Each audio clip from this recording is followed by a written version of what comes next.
É um prazer muito grande estar aqui nesse encontro da Procuradoria-Geral do Município. Fiquei muito honrado com o convite do Dr. Gustavo Gama, meu amigo. Então, é um prazer enorme estar aqui compondo a mesa como presidente. Não irei palestrar, até que estou à disposição para um dia que, se for convidado, estou aqui para vir falar um pouquinho mais da minha parte, que é estadual. Bom, temos hoje aqui ilustres palestrantes, Dr. Rodrigo Fux, advogado, sócio das empresas de contencioso e arbitragem de Fux Advogados, mestre e doutorando em Direito Processual pela Universidade do Estado do Rio de Janeiro, UERJ, vice-diretor institucional do Instituto Brasileiro de Processo Civil, professor e conferencista nacional e internacional, palestrante na London University e na Universidade Nova de Lisboa. Ao meu lado aqui direito, doutora Andréa Veloso, procuradora do município do Rio de Janeiro, coordenadora da pós-graduação de Direito Tributário da FGV, professora de Direito Tributário da Fundação Getúlio Vargas, da Escola da Magistratura do Estado do Rio de Janeiro, da Escola Superior de Advocacia do Estado do Rio de Janeiro, coautora do livro Curso de Direito Tributário e autora de artigos publicados em revistas especializadas. Aqui no canto, meu amigo Dr. Marcos Vinícius, procurador do Estado do Rio de Janeiro e advogado, foi procurador-chefe da dívida ativa do Estado, mestre em Direito pela UERJ, Master of Law pela Columbia Law School, com honra tendo recebido também o Parker School, diretor da SBT, membro da BDF, da Internacional, enfim, doutor Marcos Vinícius, aqui, se eu ficar, a gente vai acabar o horário. Bom, gente, eu espero que seja de proveito aqui a todos. Não sei aqui a ordem, vai ser doutor Rodrigo Fux primeiro, então vamos começar com o doutor Rodrigo Fux. Bem, muito boa tarde a todos. Cumprimentar e agradecer primeiro ao querido Gustavo pelo honroso convite. Certamente muito maior esse convite do que eu merecia, e vocês vão perceber que essa, inclusive, é a minha primeira indagação do meu slide, porque eu e o que falar nesse evento. E esse João aqui do meu lado, que é juiz estadual, não sabe o que falar porque é da seara estadual. Imagina eu, João, advogado de contencioso civil, como você leu aí, de civil, do Instituto Brasileiro de Direito Processual Civil. E aí, quando o Gustavo me chamou para falar, e o pedido do Gustavo é uma ordem, é quase que uma intimação, eu jamais negaria. Aí eu falei com ele, claro, um honroso convite de poder falar, de poder palestrar. Ele disse, você vai falar sobre a prova no processo judicial tributário. Eu disse, que legal, falar sobre a prova no processo judicial tributário, Marquinhos. Que é um tema que eu, enfim, domino com maestria. Vou cumprimentar meus colegas aqui de mesa, doutora Andréa, Marcos Vinícius, meu querido Marquinhos, amigo de longa data, de muitos anos. E eu vou... Isso é uma realidade, e quem tem amigo na vida tem tudo, quem tem sócio craque na vida tem mais tudo ainda. Então, quando eu desliguei o telefone, que me deu aquela paura, aí, assim, na minha frente estava o Leonel aqui, meu sócio tributário. Eu falei assim, meu pai, vai ser igual Moisés, abriu o mar vermelho, ele vai me dar uma luz, ele vai ter que me dar uma luz para saber o que a gente vai debater nesse evento. E ele me deu. Ele definitivamente me deu uma luz. A gente vai ver se de fato é uma luz ou uma escuridão, mas é um caso que me pareceu bastante relevante, sabe? Muito relevante, inclusive sobre o aspecto processual, inclusive sobre o aspecto constitucional. Então, eu vou tentar colocar em perspectiva para vocês o tema da prova ilícita no processo judicial tributário, que, para complicar, não é só no processo tributário, né? Não é discussão de prova na esfera... É processo judicial tributário, ou seja, a prova já chega com presunção iuris tanto de legitimidade e legalidade. Então, é mais complicado ainda. Então, muito obrigado pelo convite, Gustavo, por esse desafio, mas foi um desafio muito gostoso e muito saudoso, porque quando eu decidi falar sobre esse tema, eu me lembrei dos meus estudos para o mestrado na UERJ, que um dos títulos e um dos temas era justamente a prova ilícita no processo penal. Eu falei assim, o rio corre para o mar. Tá aí Deus olhando por mim em alguma medida. E eu lembrei da lapidar frase do professor Fernando Capês, onde ele dizia que a prova são os olhos, as provas são os olhos do processo, o alicerce sobre o qual se ergue toda a dialética processual. Então, se é o alicerce sobre o qual se ergue toda a dialética processual, como é que a gente enfrenta essa questão se as provas forem ilícitas ou ilícitas por derivação? Na doutrina processual italiana, o professor Michele Taruffi, ele sempre diz que não existe nenhum direito de verdade se ele vier desacompanhado da efetiva tutela jurisdicional e, obviamente, a tutela constitucional. E é exatamente nessa seara onde a gente vai navegar no tema de prova ilícita no processo tributário. Eu acho que não estou com... Foi. Então, já antecipei um pouquinho para vocês, e essa discussão,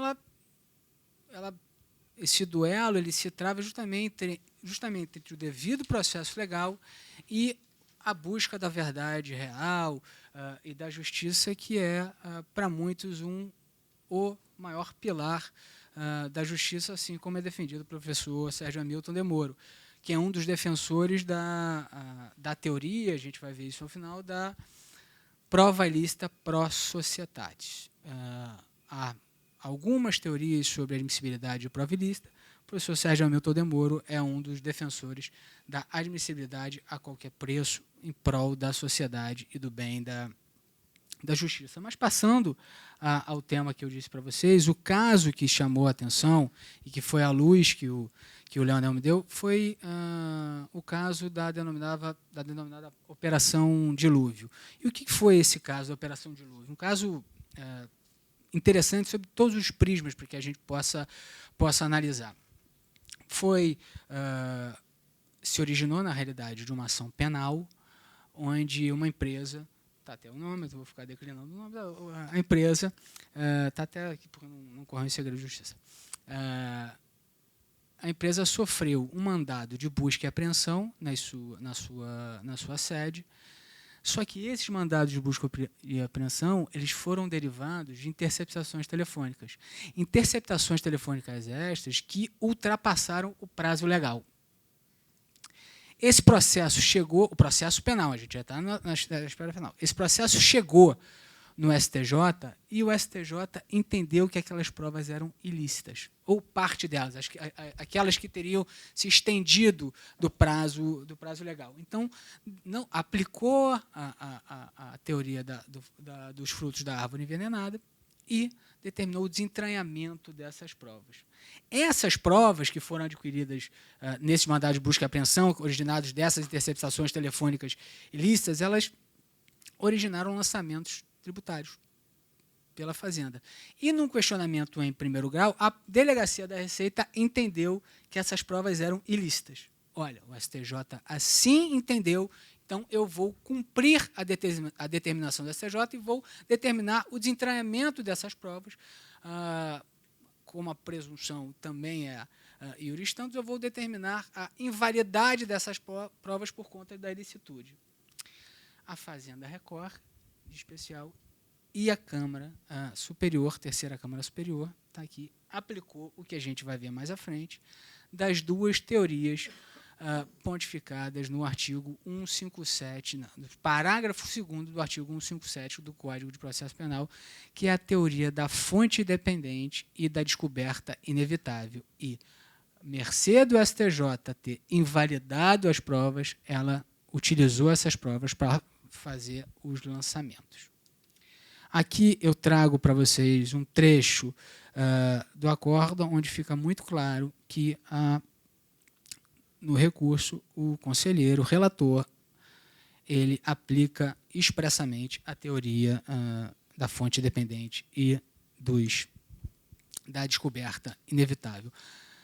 Fazendo um pouquinho, só um panorama geral para a gente entender como é que é tratado o tema da prova ilícita no mundo, eu fiz uma uma divisão clássica entre os países da família da Civil Law e da Common Law, começando pela família da Common Law, onde a tradição ela foi toda erguida em busca da verdade. Então, de uma maneira geral, a gente pode dizer que os países de família da Common Law, eles admitem a prova ilícita. Há aqui algumas exceções, e eu não quero, há tantos temas interessantes para ser dito, eu não quero tomar muito tempo, o tempo dos senhores com relação a isso, mas eu diria que os dois países mais peculiares, um é o sistema norte-americano, né, da onde vem toda a origem da teoria dos frutos da árvore envenenada, que é os Estados Unidos. Lá, a prova ilícita, ela é ilícita, e todas as derivadas da ilícita também são ilícitas. O sistema inglês, como não há um assento constitucional para admissibilidade ou para inadmissibilidade, isso fica ao talante dos juízes. Então, a margem de discricionariedade no sistema inglês é muito maior e, na minha concepção, perigosa para a nossa realidade. E aqui não compete a gente ficar criticando ou aplaudindo o sistema de fora. Vamos olhar para o nosso, que já está dando bastante trabalho. Então, mas isso aqui é uma constatação. O sistema inglês ele é de aplicação casuística. Canadá, África do Sul, Austrália é admitida a prova ilícita. Na Escócia, há uma tradição pela admissibilidade das provas, mas isso vem paulatinamente mudando. Entrando agora na nossa família, enfim, não sei nem se é mais nossa família, porque, verdade seja dita, com todas as reformas, as 68 reformas que foram empreendidas no novo do Código de Processo Civil de 73, mais emenda 45, mais as novas leis, mediação, arbitragem, mais o novo Código de Processo Civil, a gente não pode dizer que o nosso sistema é da família exclusivamente romano-germânica. Diria que a gente tem um sistema absolutamente, pelo menos sob o prisma processual, híbrido. A gente tem instrumentos tanto de códices de países da Common Law como de países da Civil Law. Mas da nossa família originária, a França, como a Constituição é silente à regra da admissibilidade.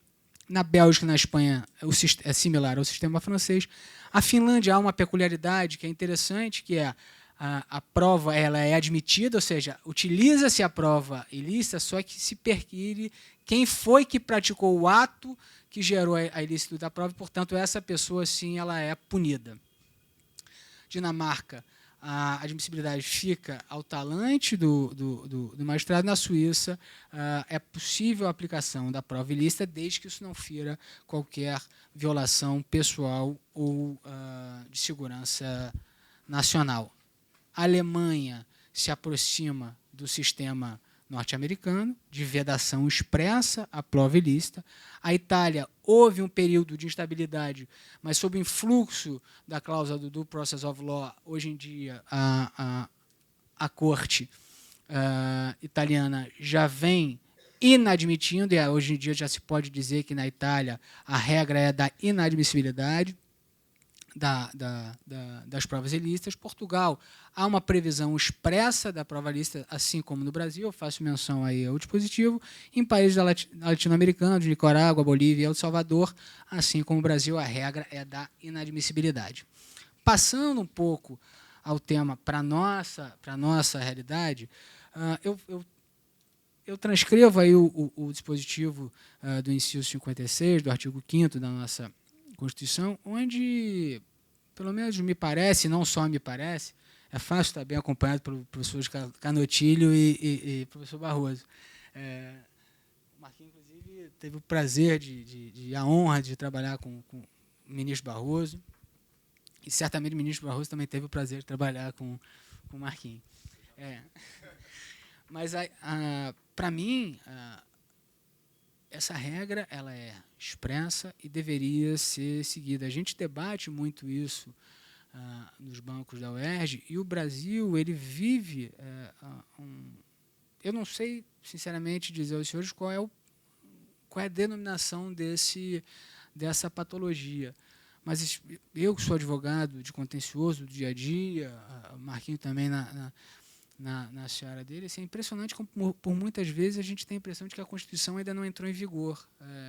Portaria entra em vigor, instrução normativa, medida provisória, tudo entra em vigor. Mas a Constituição ela tem uma certa dificuldade de entrar em vigor e justamente tem de ser o contrário. E toda a perspectiva que eu coloco aqui para vocês, na minha visão, é exatamente essa. Essa perspectiva tem de ser da Constituição de que maneira as leis, portarias, atos, quaisquer que sejam, devam respeitar os mandamentos constitucionais. E a Constituição é muito clara. São inadmissíveis no processo, ou seja, no processo geral, as provas obtidas por meios ilícitos. Mas, obviamente, que a gente tem... o tema é muito mais rico que isso. Porque há as denominadas provas ilícitas por derivação, que é justamente o nome abrasileirado da teoria dos frutos da árvore envenenada. E aqui eu trouxe os 3 principais julgados que a doutrina processual aponta como referências para a aplicação da teoria dos frutos da árvore envenenada. O primeiro é um caso de invasão de um agente estatal numa companhia para obtenção de documentos. E a Suprema Corte Americana, nessa oportunidade, o diretor dessa empresa, a Silverstone Lumber, de 1920, a Suprema Corte entendeu pela exclusão dessas provas do processo justamente porque entendera a época ainda não se tinha essa máxima expressão de teoria do fruto da árvore envenenada, ilicitude. Então, a Suprema Corte entendeu no julgado que era ilegítimo considerar aquela prova. A expressão ela foi cunhada nesse segundo julgamento, onde eu faço menção a vocês, caso Wonsun, eu não tenho descendência chinesa, mas eu imagino que se pronuncie dessa maneira.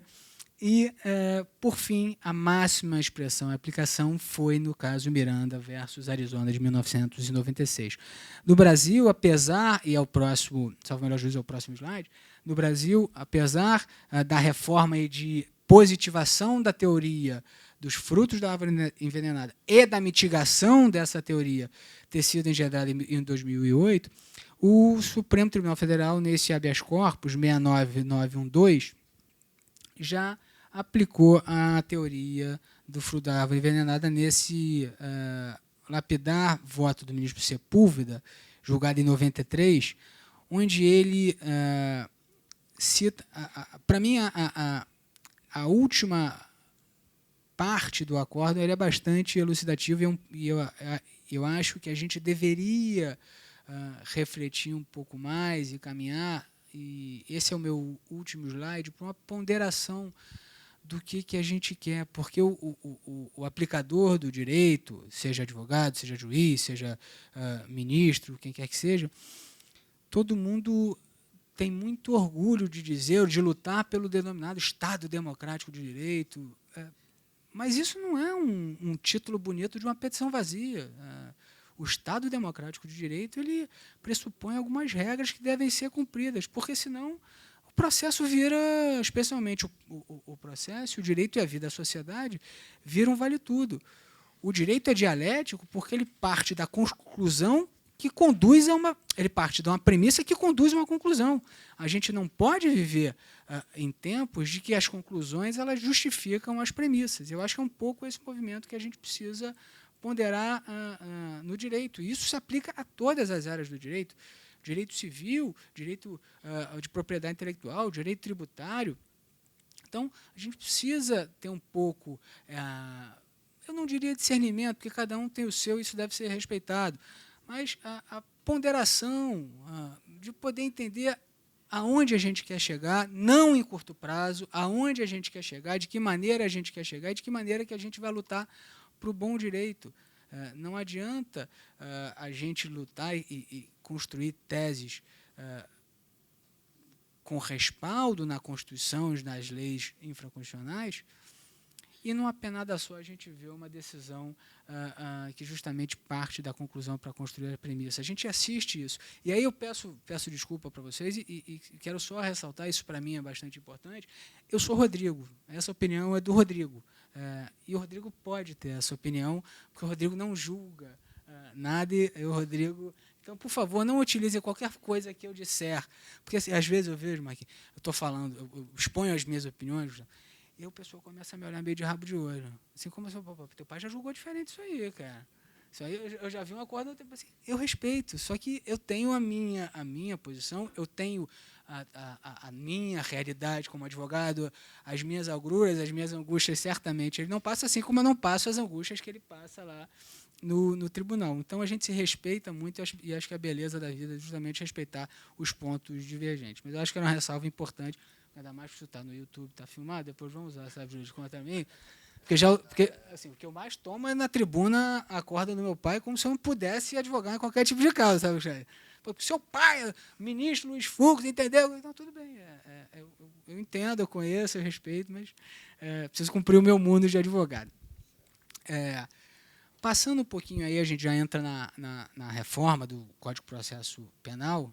E olha que coisa, o meu único primo pobre aqui, o processo civil, eu só consegui fazer menção a um dispositivo lá quando fala. Ela está no finalzinho, coitado, do artigo 332 do Código 73 do 369, porque o Código de Processo Civil ele é mais tímido. Ele fala que a parte tem direito de utilizar todos os meios legais e os moralmente legítimos.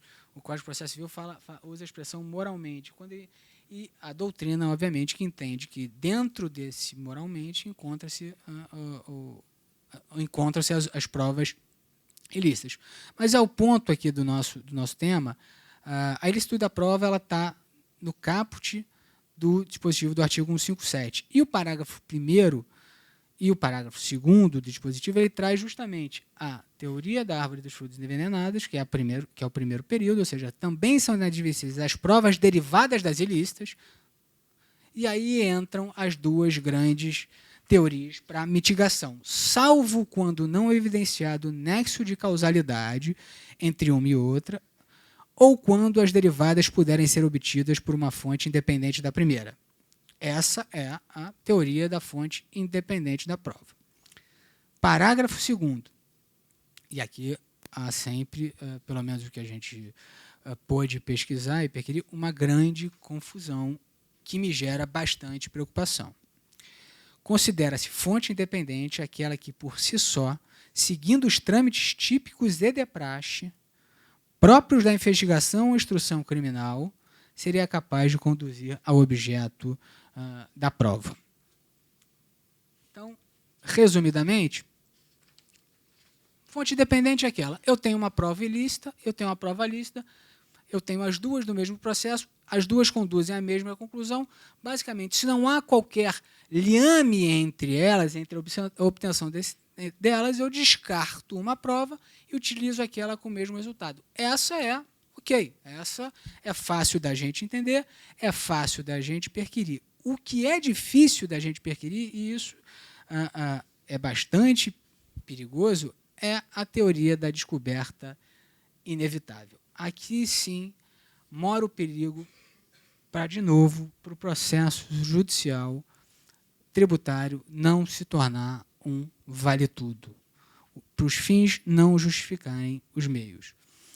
A descoberta inevitável é aquela que o sujeito investigador, aqui a gente está tratando do processo penal, mas obviamente que isso se reflete também para os poderes investigativos do fisco, da fazenda, é que ele inevitavelmente chegaria àquela conclusão se seguisse os trâmites legais e processuais devidos.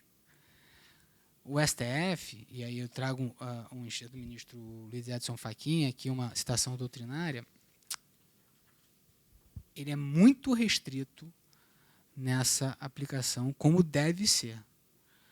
Não adianta, com base numa prova obtida, pelo menos na minha concepção, numa prova obtida de uma fonte ilícita ou derivadamente ilícita, se construir uma teoria dizendo que aquele sujeito conseguiria, de qualquer maneira, essa prova. Tem que ficar muito claro, na minha visão, de que essa prova, inevitavelmente, ela surgiria. Isto é uma prova que há de ser contundente e de quem obteve ilicitamente essa prova. Essa prova não pode, esse ônus de se defender, não pode recair, na minha visão, sobre o contribuinte. Não pode recair sobre o réu. Na minha visão, aí sim, há em prol do Estado Democrático de Direito, do devido processo legal, cabe à parte que adquiriu aquela prova por meios ilícitos comprovar, inevitavelmente, que essa prova seria obtida e se conseguiria alcançá-la de qualquer maneira se não fosse a existência dessa prova ilícita.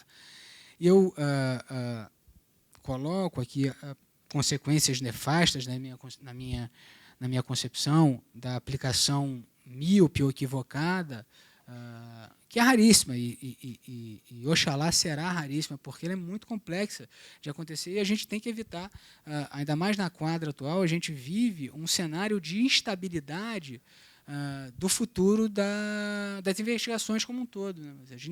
Efetivamente, a gente não sabe aonde essas operações ou de que maneira essas operações vão acabar. A gente não sabe se elas vão ser validadas, se elas vão ser anuladas, se elas vão ser parcialmente anuladas. Então, há de se ter muita responsabilidade na aferição dessas provas. E se eu pudesse sugerir aos órgãos fiscalizadores que eles se mantenham focados na teoria da fonte independente, que é muito mais fácil de comprovar e de defender. Na minha concepção, a aplicação equivocada da teoria não da fonte defendendo, da descoberta inevitável, ela gera uma insegurança jurídica muito deletéria para a nossa sociedade. O processo passa a ser um processo cunhado onde os fins justificam os meios, e aí tudo fica mais fácil de ser provado, todo mundo é capaz de argumentar e de construir uma tese para justificar uma prova ilícita, se essa questão ficar à discricionariedade dos julgadores. Há também uma outra teoria aplicada pelo ministro Fachin, que me parece uma teoria similar